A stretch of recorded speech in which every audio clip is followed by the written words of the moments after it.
So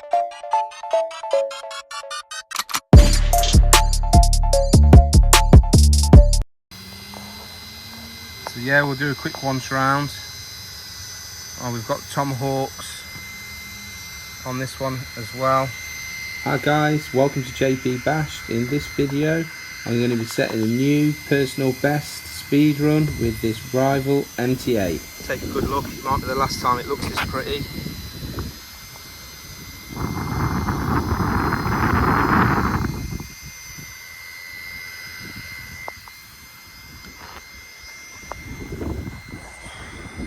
Please RC gods, be kind to me. Let's do it, let's do it, let's do it, let's do it.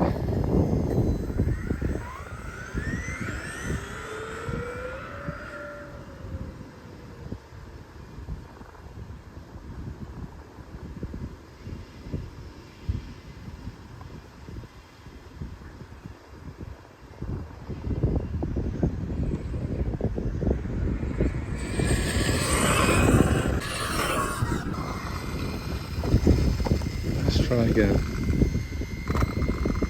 It's not being able to see down there doesn't help. I'm wondering if I get a run up.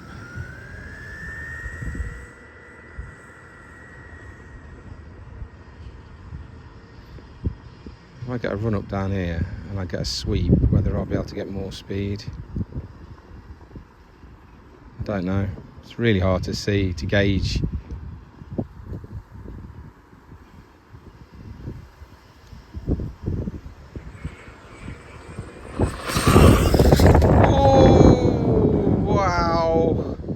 Wow, squeezed it at the end and it wheeled really bad. I don't even know if I got that or not, but that's the problem I'm having. I can't get it pinned soon enough. The front, I'm fighting the front the whole time. As soon as I start to accelerate, you can see the front wheels. I don't even know if you can see it, but you can see the front wheels lifting off the floor.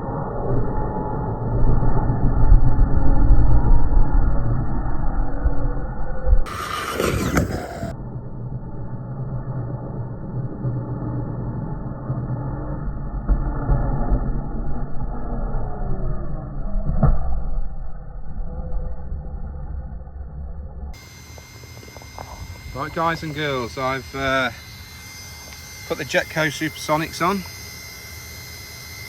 I've got the Jetco wheel nuts on as well, which are quite nice, I might add. And yeah, let's see, fresh batteries in.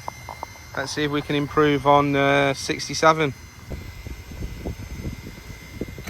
Right, bearing in mind, I've not run this car with these wheels on before, so I have no idea what it's going to do.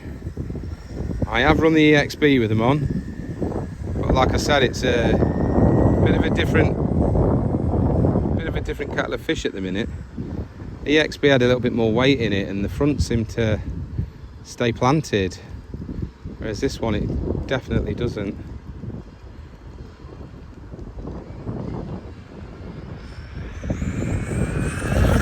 Whoa, wheeled. Too much power. Too much power.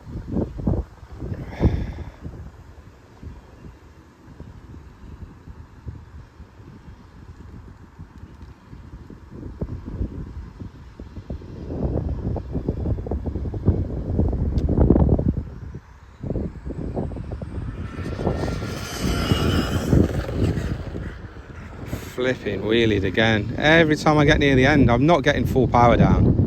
I'm getting nowhere near full power down.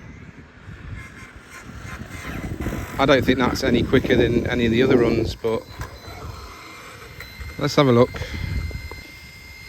Yeah, 66. Right, I'm going to try running it on that road bit there, which worries me because it's near the lampposts, but it's wondering if the better surface might help.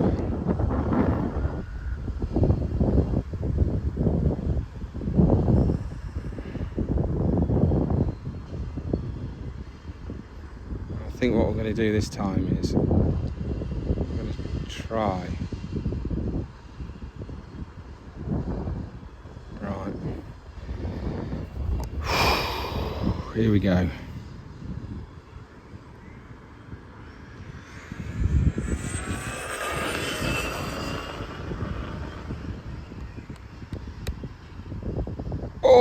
just hit the curb slightly at the far end, didn't brake, tried to turn it, hopefully that hasn't done any major damage. Oh, the car's pulling really bad. I've broken something, 100% broken something, steering rack's probably broken. It didn't even look that hard.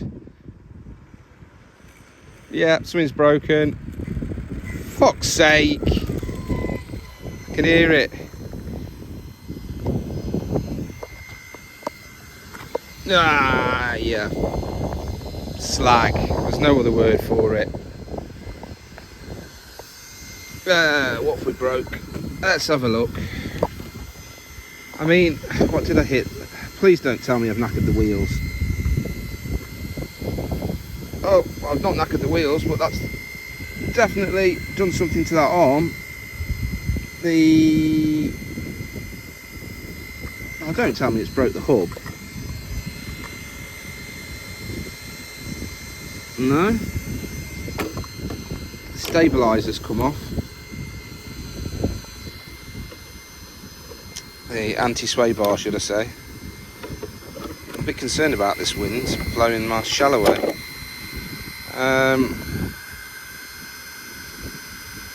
And bearing in mind, I have no servo saver on this. So if I bounce it off the curb, I'm in serious danger.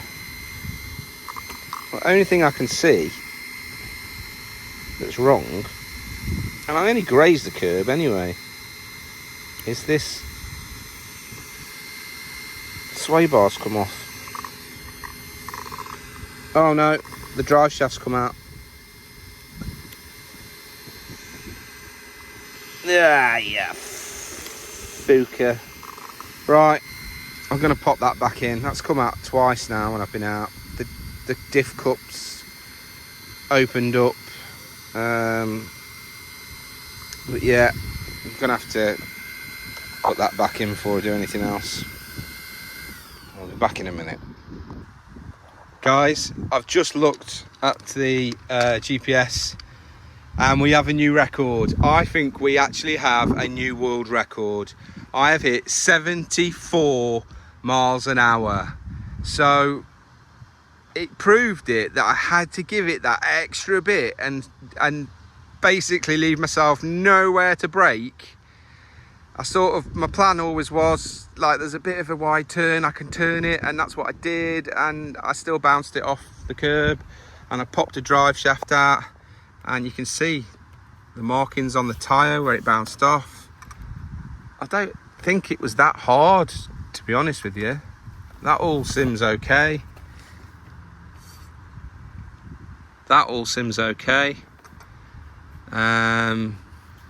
But yeah, if we got another 50 meters on here, this thing would be epic.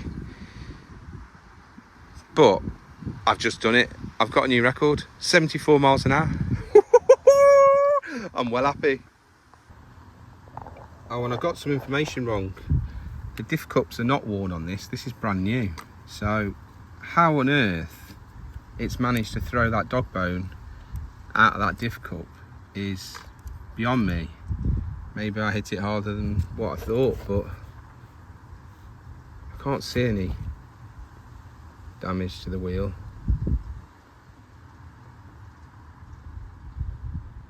Fingers crossed.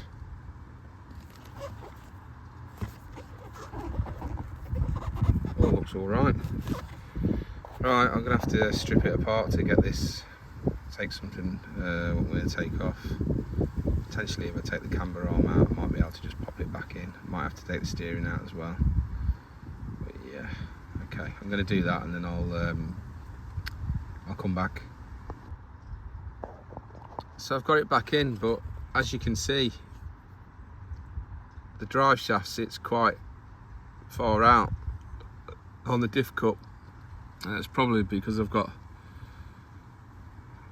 it set so low. But also, I haven't really ever had this happen before.